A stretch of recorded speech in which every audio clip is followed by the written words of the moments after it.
Vamos a ir en esta mañana a Lucas capítulo 23. Vamos a leer el texto y comenzamos. Voy a leer desde aquí, en las Américas. Dice: cuando le llevaban, tomaron a cierto Simón de Cirene que venía del campo y le pusieron la cruz encima para que llevara detrás de Jesús. Y le seguía una gran multitud del pueblo y de mujeres que lloraban y se lamentaban por él. Pero Jesús, volviéndose a ella, dijo: hijas de Jerusalén, no lloréis por mí, llorad más bien por vosotras mismas y por vuestros hijos, porque aquí vienen días en que dirán: dichosas las estériles y los vientres que nunca concibieron y los senos que nunca criaron. Entonces comenzarán a decir a los montes: caed sobre nosotros, en los collados cubridnos, porque si con el árbol verde hacen esto, ¿qué sucederá en el seco? Y llevaban también a otros dos que eran malhechores para ser muertos con él. Cuando llegaron al lugar llamado Gol, la Calavera, crucificaron allí a Jesús y a los malhechores, uno a la derecha y el otro a la izquierda. Jesús decía: Padre, perdónalos, porque no saben lo que hacen. Y echaron suerte repartiéndose entre sí sus vestidos. Y el pueblo estaba allí mirando, y aún los gobernantes se mofaban de él, diciendo: a otro salvó, que se salve a sí mismo, si este es el Cristo de Dios, su escogido. Los soldados también se burlaban de él, acercándole y ofreciéndole vinagre, versículo 37, y diciendo: si tú eres el rey de los judíos, sálvate a ti mismo. Había también una inscripción sobre él que decía: este es el rey de los judíos. Y uno de los malhechores que estaban colgados allí le lanzaba insultos, diciendo: ¿no eres tú el Cristo? Sálvate a ti mismo y a nosotros. Pero el otro le contestó y reprendiéndole dijo: ¿ni siquiera temes tú a Dios a pesar de estar en la misma condena? Y nosotros a la verdad justamente, porque recibimos lo que merecemos por nuestros hechos, pero este nada malo ha hecho. Y decía: Jesús, acuérdate de mí cuando vengas en tu reino. Entonces él le dijo: en verdad te digo, hoy estarás conmigo en el paraíso. Oh, qué hermoso. Padre, gracias, Señor, por este precioso texto tan evangelístico que edifica la iglesia, Señor. Pero oramos para que tú abras la mente y por sobre todo el corazón de aquellos que todavía están cerrados a abrazar la fe, Señor, a abrazar a Cristo. Oramos que tú, Señor, obres ese milagro maravilloso de la salvación a través de esta predica. En tu nombre oramos. Amén. Amén. La crucifixión del Señor es el acto más atroz de apostasía y rebelión cometido alguna vez contra Dios. Ahí entramos, en este terreno. Obviamente todo este texto, del versículo 26 al 43, el centro, el foco central es el Señor. Pero si ustedes leen, si vamos leyendo, Lucas resalta algunos personajes secundarios y Lucas es el único que resalta la conversión en medio de la crucifixión de uno de los malhechores. Así que también Lucas, miren, hace rato que leo este texto y me encanta para predicarlo. Es más, ya lo hemos predicado, a pesar de que hemos estado en Marcos, en Juan, tomamos Lucas cierta vez para predicarlo. Hay 4 frases del Señor ahí. Aparte de las 7 frases famosas que el Señor hace desde la cruz, Lucas resalta 4 dichos del Señor. Por ejemplo, en el versículo 28, no lloréis por mí, sino llorad por vosotras mismas y por vuestros hijos. Y sigue, dirigiéndose a las mujeres que lloraban camino, cuando el Señor iba camino. Versículo 34, está la oración del Señor que dice: Padre, perdónalos porque no saben lo que hacen. Versículo 43, el Señor dice: de cierto te digo que hoy estarás conmigo en el paraíso. Y versículo 46, que lo vamos a ver el próximo domingo, Padre, en tus manos encomiendo mi espíritu. Y habiendo dicho esto, expiró. Hermanos, lo que se ve a las frases, a los dichos del Señor, es la reacción o el efecto que tuvo la cruz, o el efecto que tuvo las palabras de Cristo en el corazón de los hombres. Es importantísimo, es hermoso ver lo que produjo, aún en la misma cruz, terrible. La cruz, hermanos, era un castigo persa que los romanos perfeccionaron. Un autor dijo, no puse muchos datos, pero un autor dijo que llegó un tiempo en que faltaba madera de la cantidad de crucifixiones que hacían los romanos. Era atroz. Fíjense que los evangelios no dan detalles de lo que ocurría en la cruz, pero sí hay estudios médicos, pero no hay un morbo de decir cómo era el sufrimiento de la cruz. Los evangelios no le dan importancia a eso. Y también, ¿por qué? Porque toda la cultura, toda la gente de ese tiempo, los judíos, los romanos, el ambiente gentil sabía lo que era una crucifixión. Nosotros no. Más allá de lo que vemos en las películas, lo que estudiamos. Pero el foco no está ahí, sino lo que el Señor hizo en la cruz y el propósito que tuvo la cruz para nuestra redención, lo que hoy hablábamos en el primer piso. El efecto de la cruz sobre el corazón de los hombres. Vamos a ver estos efectos, son 4 de esta mañana, vamos a ir solamente hasta el versículo 43. Y el primer efecto está sobre el corazón de los hombres incrédulos. Incrédulos. Y eso lo podemos ver del versículo 28 al 31. Vamos a leer del versículo 28 al 31. Ya hemos leído el 26, les leí cuando comenzamos. No sé quién lee hoy, la hermana. 28 al 31. Miren lo que el Señor dice ahí. Pero Jesús, vuelto hacia ellas, les dijo: hijas de Jerusalén, no lloréis por mí, sino llorad por vosotras mismas y por vuestros hijos, porque he aquí vendrán días en que dirán: bienaventuradas las estériles y los vientres que no concibieron y los pechos que no criaron. Entonces comenzarán a decir a los montes: caed sobre nosotros, y a los collados: cubridnos, porque si en el árbol verde hacen estas cosas, en el seco, ¿qué no se hará? Bien, ustedes dicen, pero pastor, hay más detalles. Mira, hay tantos detalles en este texto que yo creo que podemos elegir otro domingo y volver a predicarlo y sacamos más detalles. Marcos, por ejemplo, da mucho énfasis a Simón de Cirene, el hombre que, casualidad, en el versículo 26, es elegido obligadamente para ayudar al Señor con la cruz. El Señor ya estaba desplomándose en debilidad de tantos golpes, tantas laceraciones, y seguramente caminaba lento, y los romanos eligieron tomar a cierto Simón de Cirene, que venía del campo, y le pusieron la cruz encima para que llevara detrás de Jesús. Un detalle hermoso, que Lucas lo menciona, Marcos lo desarrolla. Yo puedo elegir, bueno, lo digo, pero acá aparece la frase del Señor en las mujeres, más que nada. Simplemente para la información y ver que ese Simón de Cirene, lo que para el mundo puede ser casualidad, no fue casualidad. Ese hombre llegó a ser, él y su familia, pilares de la iglesia, en la iglesia de Roma.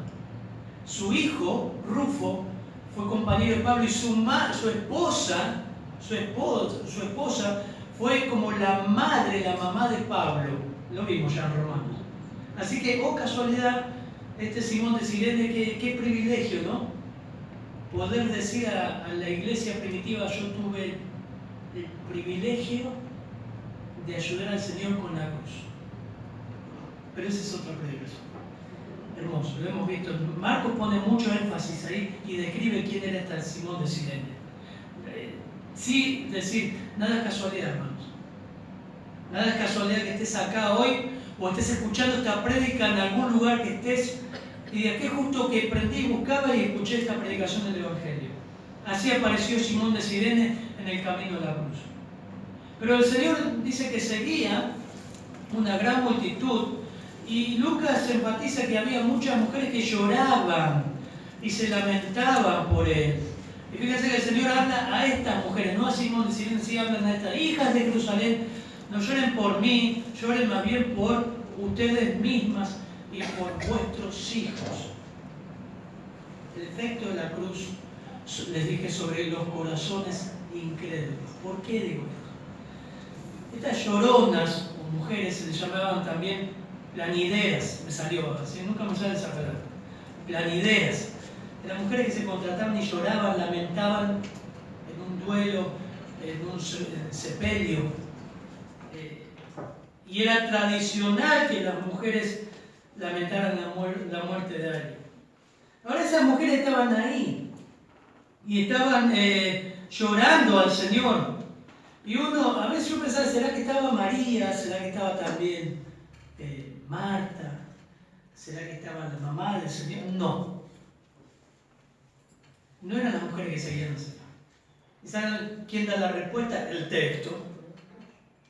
El texto da la respuesta. Si ustedes leen versículo 49, por favor, hermana, te van a decir quiénes no eran esas mujeres. Pero todos sus conocidos y las mujeres que le habían seguido desde Galilea estaban lejos mirando estas cosas. Lucas aclara ahí que las mujeres que le habían seguido, sus conocidos, las mujeres que le habían seguido desde Galilea, estaban lejos mirando. No eran las que estaban llorando ahí. La palabra llorar significa literalmente en el original golpearse el pecho en una fuerte expresión de dolor. ¿Vieron en el mundo musulmán, en el mundo de los judíos, cuando alguien muere, es esta expresión de golpearse el techo y lamentarse? Eso es lo que está hablando de llorar ahí, no es lo que nosotros conocemos como llorar. Y agrega, hacían lamentación. La palabra lamentar significa también endechar y gritar, entonar un canto, clamar. Así que era espantoso realmente escuchar a estas mujeres, escuchar llorar. En una ocasión el Señor la sacó fuera cuando resucitó a un niño. La echó. Pero ahí estaban, no eran mujeres malas. Fíjense que en todos los evangelios nunca vemos mujeres que critican al Señor o echan al Señor o hablan mal del Señor. Las mujeres seguían al Señor. Pero no eran las mujeres que estaban siguiendo como discípulas al Señor. Eran mujeres simpatizantes del Señor, que seguramente lamentaban que Él no había sido el Mesías esperado. Y estaban endechando y lamentándose que sus esperanzas estaban muriendo en cada paso del Señor. No era el Mesías. Así que estas lloronas estaban lamentando. Muchos dicen que estaban lamentando porque el Mesías, supuesto que habían gritado, aleluya, bendito el que viene en el nombre del Señor, estaban ahí con las palmas. No era. Pastor, ¿de dónde saca eso? Esto es lo que dice el Señor. Eran simpatizantes. Volviéndose a ella, fíjense que la respuesta del Señor a su lamento no es una aprobación o un ánimo, sino que las condena. Versículos 28 y 29. Pero Jesús, vuelto hacia ellas, les dijo: hijas de Jerusalén, no lloréis por mí, sino llorad por vosotras mismas y por vuestros hijos, porque he aquí vendrán días en que dirán: bienaventuradas las estériles, y los vientres que no concibieron, y los pechos que no criaron. Terrible. O sea, no hubo una invitación, no ofreció una invitación a estas mujeres que lo estaban acompañando, sino que más bien le pronunció una condenación. No era un ánimo que estaba dando. Un detalle que quizás han leído, nunca te detuviste a ver, a pensar. ¿Por qué el Señor les dice eso? Porque eran simpatizantes nada más.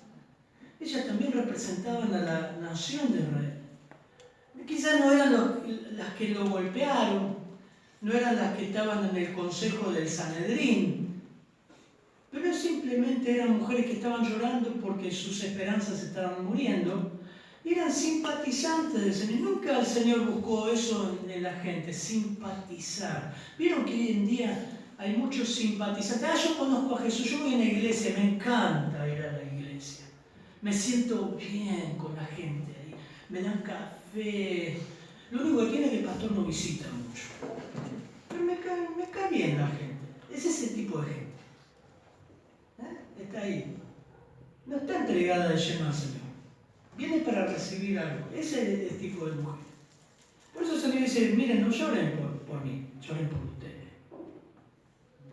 Porque vendrán días, yo recibo la hermana, vendrán días en que dirán, bien, menos mal las estériles, los vientres, porque iban a sufrir más las que no tenían hijos por el gran sufrimiento que se venía. ¿A qué se refiere el Señor con eso? Bueno, van a haber días terribles en la gran tribulación, obviamente, pero el Señor está hablando algo de más cerca para Israel, y es el año 70, cuando los romanos entran a Jerusalén, no queda ni un judío, y los matan. Dice que a los bebés los estrellaban contra la pared y los mataban. Los romanos fueron sanguinarios y quemaron miles de judíos dentro del templo. No quedó nada. Es el muro de los lamentos que hoy usted conoce. Un juicio que vendría sobre la nación más tarde. Pero a mí me llama la atención, porque siempre pensé, ¿por qué el Señor no les da palabras de ánimo? Porque los identifica con todo el grupo, con toda la masa, con toda la nación. Mujeres que eran buenas, que estaban cerca del Señor, habían visto, habían escuchado los milagros, simpatizaban, pero no eran seguidoras. Las seguidoras estaban en el versículo 49. Esta era la que se venían a sentar en la silla y no estaban comprometidas con el Señor. ¿Se entiende la diferencia? Concluyó el Señor con esta advertencia: lloren por ustedes, no estás convertida. Sos uno más del grupo. Hebreo, cuando escribe el autor de Hebreo, escribe también: ¿cuánto mayor castigo pensáis que merecerá el que ha hollado bajo sus pies al Hijo de Dios y ha tenido por inmunda la sangre del pacto por la cual fue santificado y ha ultrajado al Espíritu de gracia? Miren el contexto, está hablando de gente que estuvo muy cerca del Señor, pero no le dio por ello. Por eso se fueron iluminados, pero no llegaron a la salvación. Pues conocemos que al que dijo, mía la venganza, yo pagaré, y otra vez el Señor juzgará a su pueblo, horrenda cosa es caer en manos del Dios vivo. Es lo mismo que el Señor está diciendo: lloren por ustedes, no lloren por mí. Lloren por ustedes. El efecto de la cruz sobre corazones no comprometidos, corazones incrédulos, es terrible lo que el Señor dice ahí. Ahora cambia. O sea, al terminar este punto, no se trata de simpatizar con el Evangelio. No se trata de que te caigan bien las cosas lindas que se dicen del Evangelio. Es más, hoy leíamos con los hermanos, una alumna en la clase del Evangelio decía: pero entonces está todo el mundo condenado, ¿verdad? Entonces no hay nadie que se salve. No hay justo, ni alguno. Es más, en el grupo de los condenados delante del trono de Dios, porque está establecido que mueren sola vez después del juicio, en el grupo de los condenados delante del juez justo, que no debe perdonar y no va a perdonar, porque no se trata de perdonar, se trata de hacer justicia, va a haber cristianos, pseudos cristianos. Mateo 7, 23. Que dirán en aquel día: pero Señor, fuimos a la iglesia, predicamos. Va a haber pastores, va a haber hijas de pastores, va a haber misioneros, va a haber gente que dirigía la alabanza, gente que hacía milagros, que echaba fuera demonios, que que hicieron ministerio en ese grupo, apartados de mí. Nunca los conocí. Ahí están estas mujeres. Estuvieron muy cerca, simpatizando con el Señor, pero sin ser regenerada, sin ser nacida de nuevo. Terrible, ¿no? Por eso el Señor, vamos a ver que ahora interviene en su gracia por el corazón humano. En medio de la cruz, donde Él podría haber condenado a toda la humanidad. Como le dijo a Pedro, podría haber mandado 12 legiones de ángeles. Hace esto. Versículo 32 al 38, hermano. Llevaban también con él a otros dos, que eran malhechores, para ser muertos. Y cuando llegaron al lugar llamado de la Calavera, le crucificaron allí, y a los malhechores, uno a la derecha y otro a la izquierda. Y Jesús decía: Padre, perdónalos, porque no saben lo que hacen. Y repartieron entre sí sus vestidos, echando suerte.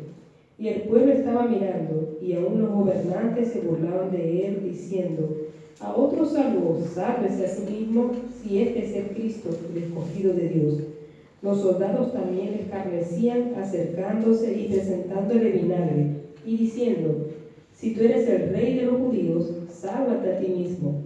Había también sobre él un título escrito con letras griegas, latinas y hebreas: este es el rey de los judíos. Amén. Fíjense que el énfasis que pone el Señor con estas mujeres, el versículo 31, si con el árbol verde hacen estas cosas. ¿Quién era el árbol verde? Él.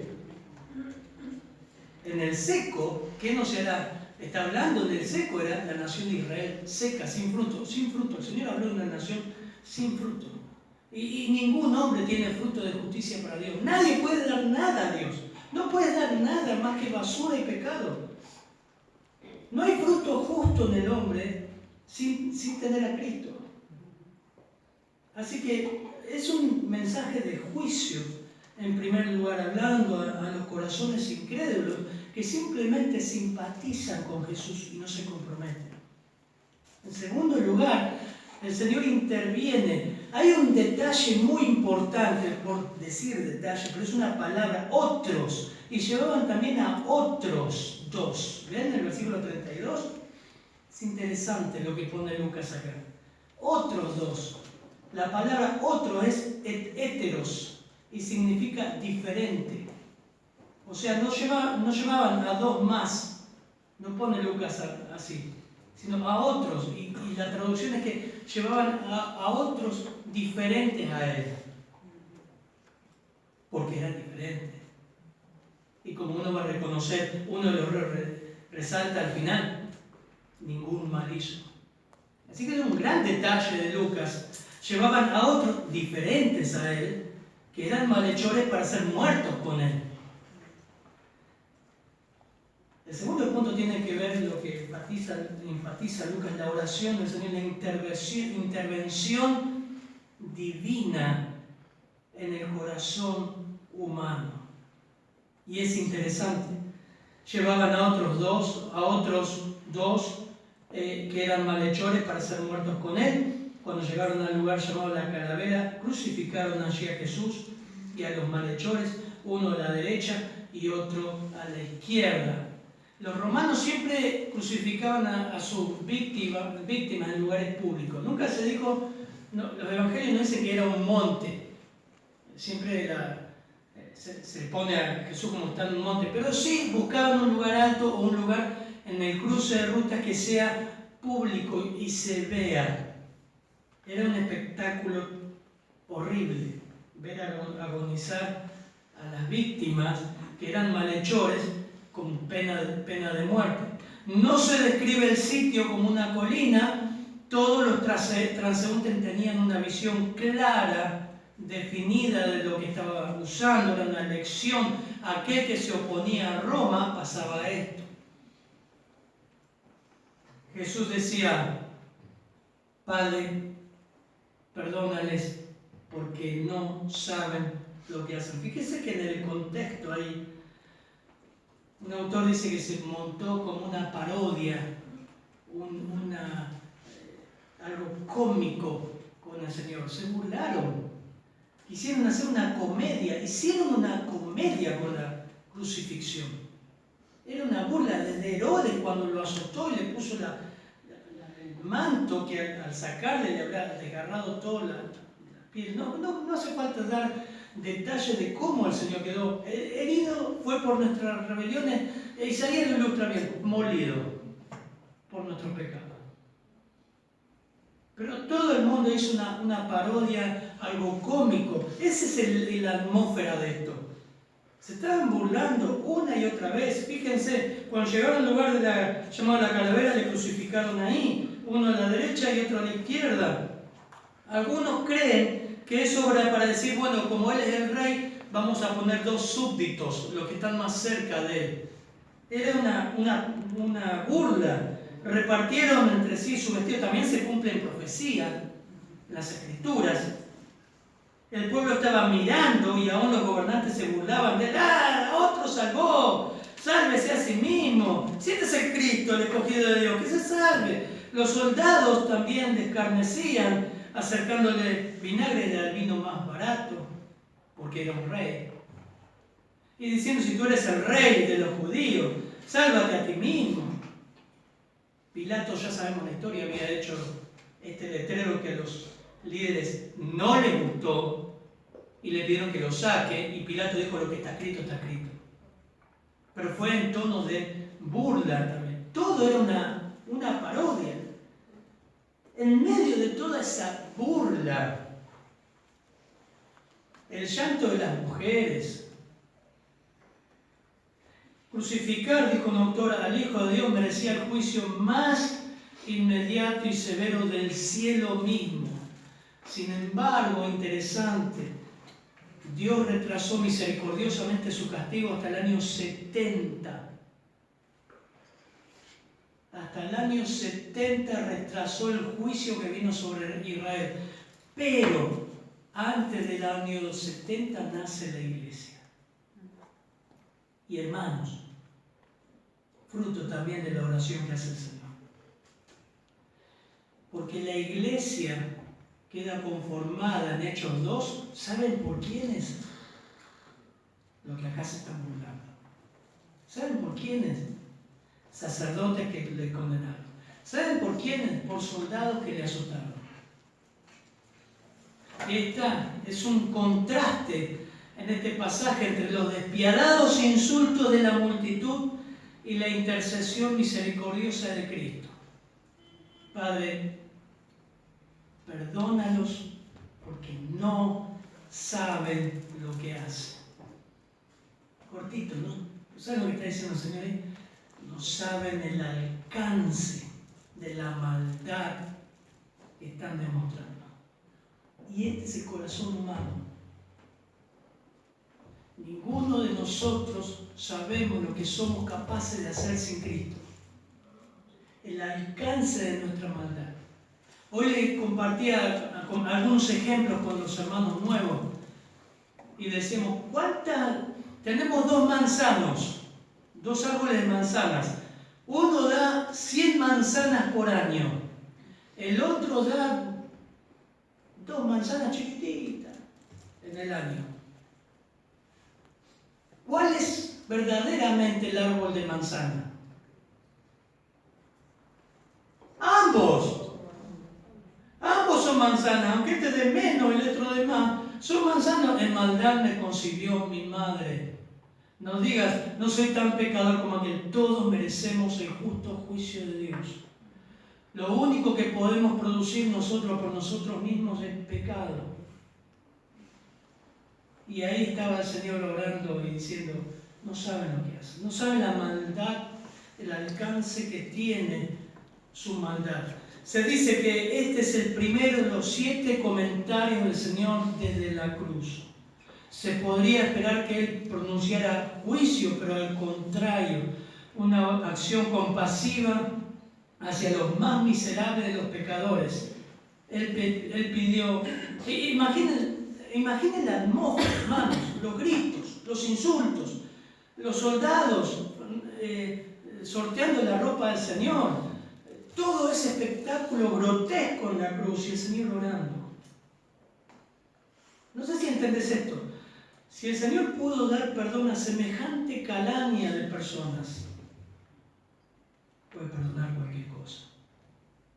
No es como nosotros. Puede perdonar al mayor de los asesinos. No me miren mal, porque ¿sabe qué? Cuando encontrás la salvación del apóstol Pablo, ¿vos te pensás que Pablo es como lo vemos en Timoteo, en las cartas pastorales? Era un asesino, que la iglesia le temía y cuando se convirtió no querían estar con él. No querían estar con él. Era un asesino despiadado que entraba en las casas y se llevaba a los cristianos para matarlos. Y Dios lo transformó. Esto es hermoso, ¿no? Perdónalo porque no saben el alcance de su maldad. En gran medida, dijo un autor, la iglesia nació en respuesta a esta oración por medio en medio de personas que estuvieron allí y se burlaron del Hijo de Dios. Por ejemplo, el centurión y los soldados que dirigía también llegaron a la fe en Cristo. Eso está en Mateo 27:54. No lo busquen, anótenlo, pero lo pueden leer en el pasaje paralelo. Igual que muchos sacerdotes, Hechos 6:7, posiblemente incluso algunos de los gobernantes, hasta uno de los endurecidos malhechores crucificados, respuesta a la oración del Señor, cree. Porque quiero decirte que ahora vamos a ir ahí. Los dos malhechores, según Mateo, se burlaban de él. Y como me dijo mi hija, entró en razón. De golpe dejó de burlarse y tiene fe en Cristo. Eso hace Dios. Eso hace Dios. Ese perdón está disponible para hoy para tu vida. Esta mañana o esta noche, cuando sea que estés escuchando este mensaje. Ese perdón te da Dios, no importa lo que hayas hecho. El pecado deja su consecuencia. Terrible. Pero hay algo que dijo el Señor a través de Salmo 32. Cuán bienaventurado es aquel cuya transgresión es perdonada y cuyo pecado es cubierto. Cuán bienaventurado es el hombre a quien el Señor no culpa de iniquidad y en cuyo espíritu no hay engaño. Mientras callé mi pecado, mi cuerpo se consumió por mi gemir todo el día. Tenés que ir a Cristo. Hay perdón. Y el Señor perdonó, oró para perdonar a esta gente. Terrible. Y mira lo que pasa. Seguimos con la intervención de Dios. Ahí interviene en el corazón de los hombres. Y los efectos de esa oración se ven en el siguiente pasaje, versículo 39 al 43. Y uno de los malhechores que estaban colgados le injuriaba, diciendo: si tú eres el Cristo, sálvate a ti mismo y a nosotros. Respondiendo el otro, le reprendió diciendo: ¿ni aún temes tú a Dios estando en la misma condenación? Nosotros a la verdad justamente padecemos, porque recibimos lo que merecieron nuestros hechos, mas este ningún mal hizo. Y dijo a Jesús: acuérdate de mí cuando vengas en tu reino. Entonces Jesús le dijo: de cierto te digo que hoy estarás conmigo en el paraíso. Bueno, es como una representación esta escena que solamente Lucas lo da. Es como una representación de lo que hoy veíamos también en el final de los tiempos, ¿no? La humanidad frente a Dios. Parte de los hombres van a ser aprobados y parte de los hombres van a ser condenados. Un reo se arrepintió y otro reo continuó burlándose de Cristo hasta su muerte. Esta es una realidad del ser humano desde la perspectiva de Dios. Jamás hay un punto medio. O se acepta a Jesús o se le rechaza. No hay término medio. No hay. Fíjense las mujeres que empezamos. No se trata de que, no, a mí me gusta escuchar el Evangelio. O sos salvo o sos condenado. En aquel día, si solamente simpatizaste y no hiciste nada con el Señor, vas a ser condenado. Porque no se trata de ser simpatizante. Y o se es salvo, ahí tenés en la cruz tenés la diferencia. Está el Señor en el medio. Uno es salvo y el otro condenado. No fue al purgatorio. Los que venimos de la Iglesia Católica. O se es salvo os es condenado. Porque Dios no envió al mundo para condenar al mundo, sino para que el mundo sea salvo por él. El que en él cree, Juan 3:18, no es condenado, pero el que no cree ya ha sido condenado porque no ha creído en el nombre del unigénito Hijo de Dios. O sí o no. O crees o no crees. Y este es el juicio, que la luz vino al mundo y los hombres amaron más las tinieblas que la luz, pues sus acciones eran malas. Porque todo aquel que hace lo malo odia la luz y no viene a la luz para que sus acciones no sean expuestas. Pero el que practica la verdad viene a la luz para que sus acciones sean manifiestas que han sido hechas en Dios. Mire, el Señor hace una diferencia. La persona que cree en Cristo tarde o temprano se ve la diferencia. Hace una división. Lucas 12:49 lo vimos.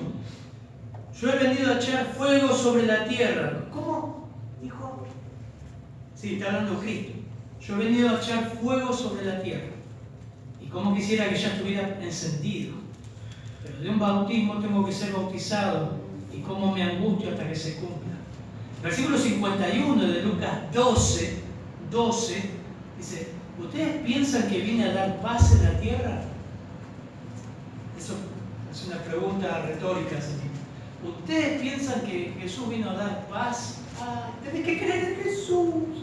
Vas a tener paz en tu matrimonio, tu vida te irá bien, Cristo la soluciona a tus problemas, va a dar un propósito a su vida. No. Lucas 12:51, no lo estoy inventando, está ahí. Os digo que no, sino más bien división. Porque desde ahora en adelante 5 en una casa estarán divididos. 3 contra 2 y 2 contra 3. Estarán divididos el padre contra el hijo y el hijo contra el padre. La madre contra la hija y la hija contra la madre. La suegra contra su nuera y la nuera contra su suegra. Ahí la cruz hace una diferencia. Y ahí lo vemos gráficamente, ¿no? El que cree y el que no cree. El que no cree, como me decía Eduardo, un hermano que creyó en Cristo, testigo de Jehová, y su familia no. Pastor, estoy durmiendo con Satanás. Usted dice que no, pero es hija del diablo, si no se convirtió. Aunque la Biblia dice que no lo abandone, quizás podría ser salvo su esposo. Pero en realidad, si no tiene a Cristo, hermano, ¿de quién es hijo? ¿De Dios? No, el Papa dice eso. Si usted no tiene a Cristo, es hijo del diablo. Todavía no ha sido regenerado. Y dice el versículo 39, y uno de los malhechores que estaban colgados le injuriaba diciendo: si tú eres el Cristo, sálvate a ti mismo y a nosotros. Eso ocurrió. Otra casa dice, el capítulo 53 de Isaías se cumple acá. El versículo 12 dice: por tanto yo le daré parte con los grandes y con los fuertes repartirá despojos, porque derramó su alma hasta la muerte y con los transgresores fue contado. Cabalmente se cumple. Ahora, versículo 40, leemos por favor. Respondiendo el otro, le reprendió diciendo: ¿ni aún temes tú a Dios estando en la misma condenación?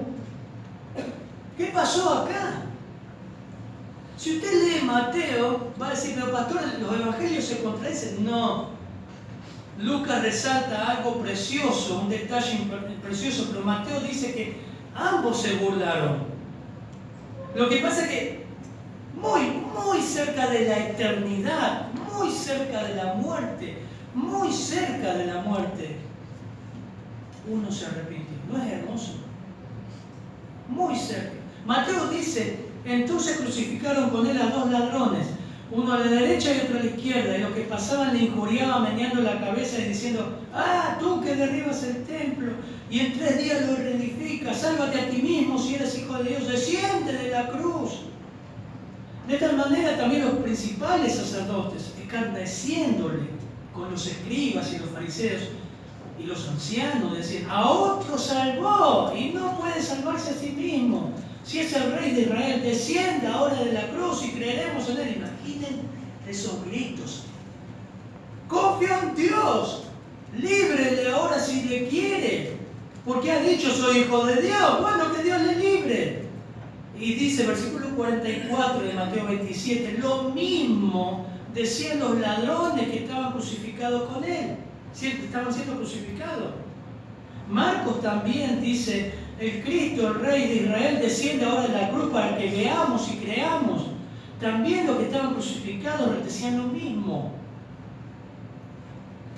¿Qué ocurrió? ¿Qué ocurrió? ¿Qué llevó a un tal cambio de actitud? ¿Cómo fue que pasó de la ironía al clamor, del sarcasmo a la humillación? ¿Qué ocurrió con este hombre? Es impactante. En breve, fíjense que lo que nos dice Lucas, reprendió a su compañero. En un momento. Ahora, esto lo leen acá, pero imagínense la atmósfera. No era que la cruz estaba aquí y estaba cerquita y le dice al compañero. Estos fueron gritos. No voy a gritar porque están escuchando. Estos fueron gritos. Respondiendo el otro le reprendió y dice, ni aún temes tú a Dios, estando en la misma condenación. Eso fue un grito. 1. Reconoció su propia culpa. 2. Confesó a Jesús. Pero ¿qué fue lo que condujo a esa salvación, a esa tremenda conversión tan rápida? Bueno, en primer lugar, temor a Dios, lo dice el pasaje. Ni aún temes tú a Dios. Lo primero que ocurre en una conversión, hermanos, en nuestra vida es temor de Dios. El hombre natural, el ser humano no teme a Dios. El cristiano nominal que viene a las iglesias, que va a estar en Mateo 7, 22, 23, es una persona que no teme a Dios. Vive una vida acá y está en fornicación afuera o hace lo que se le da la gana afuera. La persona no es perfecta, el cristiano, pero amansa, como vimos. Teme, ni aún temes tú a Dios. Ahora, yo pensaba, este hombre que estaba en la cruz, estos dos reos, ¿no? ¿Qué temor podían tener? Habían pasado ya la condenación, ya estaban para expirar.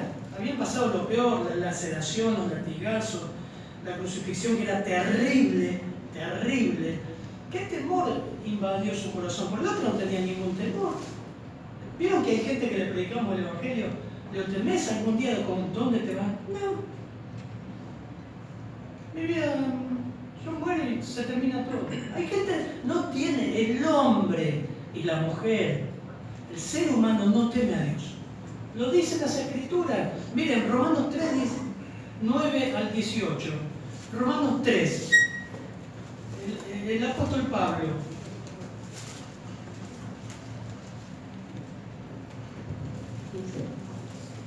Romanos 3, 9 al 18. ¿Qué pues? ¿Somos nosotros mejores que ellos? En ninguna manera. Pues ya hemos acusado a judíos y a gentiles, que todos están bajo pecado. Como está escrito, no hay justo ni aun uno, no hay quien entienda, no hay quien busque a Dios. Todos se desviaron a una, se hicieron inútiles. No hay quien haga lo bueno, no hay ni siquiera uno. Sepulcro abierto es su garganta, con su lengua engañan, veneno de áspides hay debajo de sus labios. Su boca está llena de maldición, se apresuran para derramar sangre. Quebranto y desventura hay en sus caminos, y no conocieron camino de paz. No hay temor de Dios delante de sus ojos. Ahí cierra. ¿Cómo cierra Pablo? ¿Qué es lo que engloba todo? Resumen, no hay temor de Dios. No hay temor de Dios. En un punto, este hombre lo primero que manifestó es temor de Dios. Temor. Deuteronomio 32, 35, un pasaje que Jonathan Edwards predicó en 1735 al 37, solamente el versículo de Dios dice, mía es la venganza, dice Dios, y la retribución a su tiempo, tu pie resbalará, porque el día de tu calamidad está cerca, ya se apresura lo que te está preparado. Este hombre porque sabía en un momento que la condenación estaba ahí. Ahí. No la cruz, que él estaba ahí. El infierno ya estaba abriendo su boca para tragarlo. Miren, no me acuerdo mucho de la predicación, no le compartí a los hermanos nuevos. Pero cuando llegué de la colimba y el pastor habló, nunca había escuchado hablar del infierno y de la obra de Cristo. Y fue lo que me despertó. Infierno. Nunca me hablaron del infierno. 6 años en un colegio católico. No sabía qué era. A mí me enseñaron del purgatorio, cuanto mucho. Pero fue el Espíritu Santo que entró en mí, me dio temor. Dije, me agarro de Cristo. Él me salva. Él es la garantía de mi salvación. El temor de Dios invadió a este hombre de tal manera que le grita al otro, dice, ni aún temes tú a Dios. Hebreos dice, horrenda cosa es caer en manos de un Dios vivo. ¿Estás escuchando esto? ¿Estás escuchando los que están acá y los que están del otro lado? Ese grito también es para vos. Ni aún temes a Dios. Porque estamos condenados, ¿o no? Estamos condenados. La raza humana está condenada a vivir eternamente en el infierno. Sin Cristo. Estás condenado, porque Cristo dice, yo soy el camino, la verdad y la vida. Nadie va al Padre sino por mí. No es por tu religión, no es por tu filosofía, no es por tus buenas obras, no es por tu dinero. Tú salías en la iglesia, tu papá que te trajo a la iglesia. Podés estar acá en la iglesia y vas al infierno. Ni aún temes a Dios un poco, no tenés un poco de temor, decir, ¿dónde vas a pasar la eternidad? Eso lo estaba diciendo en el versículo 40. Escapar, Jonathan Edwards tituló este mensaje, escapar de las llamas del infierno. Está establecido que los hombres mueran una sola vez y después del juicio, así también Cristo fue ofrecido una sola vez para llevar los pecados de muchos y aparecerá por segunda vez sin relación con el pecado para cerrar lo que le espera. Ni aún temes a Dios. ¿Pensaste esto? Seguramente este hombre escuchó las palabras de Cristo. Lo vimos recién. Cuando el Señor dice, Padre, perdónalos, porque no saben. Esto fue respuesta a esta oración. Hermanos, yo estoy seguro que fue respuesta. Perdónalos porque no saben lo que hacen. ¿Qué estaba haciendo este reo? Dígame. Estaba burlando, pero en un momento entró en razón. En un momento entró en razón. Pero lo que sigue también, dice, respondiendo, dice, ni aún temes tú a Dios, coma. Me sigue en versículo 40. No se duerman. Están acá, ¿no? Digan sí. Sí, porque la gente no sabe. Están acá. Ni aún temes tú a Dios, esa pregunta debes hacértela. Y ahora dice, estando en la misma condenación, reconoce su estado. Pero el versículo 41 dice, nosotros a la verdad, justamente padecemos porque recibimos lo que merecieron nuestros hechos, mas ningún mal hizo. En segundo lugar, vieron que a la gente le gusta pecar. El ser humano le dice, Jesús dijo, el que hace pecado, esclavo del pecado. No es que peca por accidente, le gusta el adulterio, le gusta decir malas palabras, le gusta robar. Nadie te fuerza a pecar. Nos gusta pecar porque el pecado es atractivo, pero la paga del pecado es muerte. Este hombre dice, nosotros estamos acá por lo que hicimos. Le gusta pecar, pero no le gusta la consecuencia. Ninguno le gusta pagar la consecuencia de su pecado, porque el pecado también deja consecuencias, aún en esta vida. Este hombre dice, nosotros estamos acá porque estamos pagando lo que merecieron nuestros hechos. Esto lo hace Dios. Que en la clase del Evangelio pueda decir un hermano, nosotros merecemos el infierno. Que cuando estés sentado con alguien con una Biblia, le predicas el Evangelio y te diga, yo estoy en el horno, yo merezco el infierno. Es la acción de Dios. La acción de Dios en Zaqueo, en Lucas 19 que hoy leíamos, que Zaqueo ya decía, si en algo he defraudado, la mitad de mis bienes lo doy a los pobres. No se le hizo juicio, embargo, no tuvo la FIP. Y lo que le quedaba de la mitad se voy a devolver 4 veces lo que robé. Eso se llama conversión. Y este hombre dijo, nosotros estamos acá porque merecemos lo que hicieron nuestros hechos. Jesús dijo en Lucas 18, no lo busquen, a unos que confiaban en sí mismos como justos y menospreciaban a los otros, dijo también esta parábola. 2 hombres subieron al monte a orar. Uno era fariseo, póngale que el fariseo nos identifica como creyentes, ¿no? Algunos. Y el otro publicano. El fariseo puesto en pie oraba consigo mismo. De esta manera, Dios te doy gracias, porque no soy como los otros hombres, ladrones, injustos, adúlteros. Hoy hablamos de eso, ¿no? Los 10 mandamientos. Todos somos ladrones, todos somos injustos. Ni adúlteros, ni aún como este publicano. Ayuno 2 veces a la semana, doy diezmo de todo lo que gano. El creyente es perfecto. Mas el publicano, tanto lejos, ni aún quería alzar los ojos al cielo, sino que se golpeaba el pecho. ¿Se acuerdan que vimos golpear el pecho? Era una lamentación profunda. Golpeaba el pecho. Qué hermoso. Y dijo Dios, se propicio a mi pecado. O digo que este descendió a su casa. O como el hijo pródigo, Lucas 15, volviendo en sí, dijo, ¿cuántos jornaleros hay en la casa de mi padre y tienen abundancia de pan? Y yo aquí me muero de hambre. Me levantaré, iré a mi padre y le diré, Padre, pequé contra el cielo y contra ti. Eso es conversión. Reconoció su pecado. ¿Estás entendiendo esto? Esto es conversión. Nadie te pone un arma para decir, confesá tu pecado, confesá tu pecado. Tenés que decir 3 Padres Nuestros, 2 Ave María, un credo, rezar el rosario. No, no. Es un convencimiento de nuestra mugre, de nuestra basura, que el Señor hace.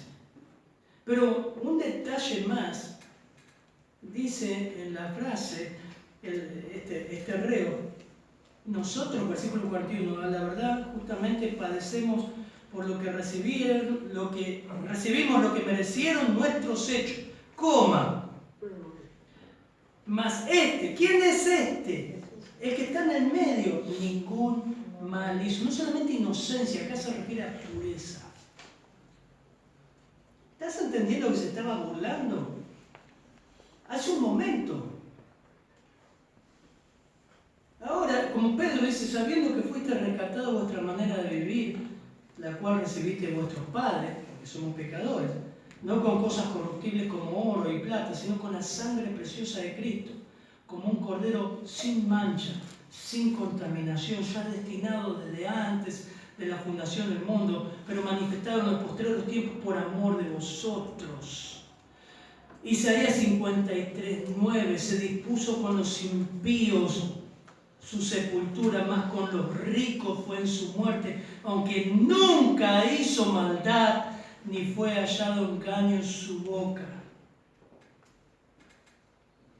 Eso se llama conversión verdadera, temor de Dios, saber que somos pecadores, saber que merecemos la consecuencia y el castigo de Dios.